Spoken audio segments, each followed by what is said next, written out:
India ஒரு ஆய்வகம். இங்க நிறைய விஷயங்கள முயற்சித்து பார்க்கலாம் அப்படின்னு சொல்லி சர்ச்சையில சிக்கியிருக்காரு பில்கேட்ஸ். என்ன நடந்தது என்பதை விரிவா பார்க்கலாம் வாங்க.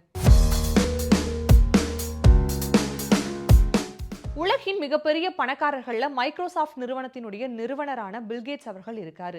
இவரு தான் தற்பொழுது இந்தியாவை பற்றி ஒரு சர்ச்சையான கருத்தை பதிவு செஞ்சிருக்காரு.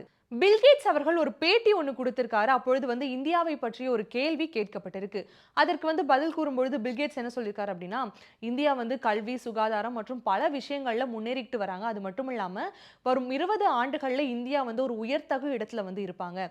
அது மட்டும் இல்லாம புதிய விஷயங்களை செஞ்சு பார்க்கறதுக்கு, அதாவது ட்ரை பண்ணக்கூடிய ஒரு ஆய்வகமா இந்தியா இருக்கும் அப்படிங்கிற மாதிரி சொல்லியிருக்காரு.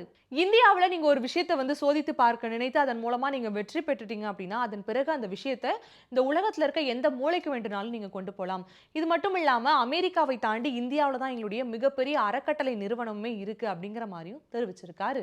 இந்த நிலையில தான் பில்கேட்ஸினுடைய கருத்து பல சர்ச்சைகளை எழுப்பியிருக்கு. அது மட்டும் இல்லாம பலர் சொல்ற விஷயம் என்ன அப்படின்னா, பில்கேட்ஸ் அவர்கள் இந்தியா மீதான ஒரு தவறான பார்வையை கொண்டிருக்காரு.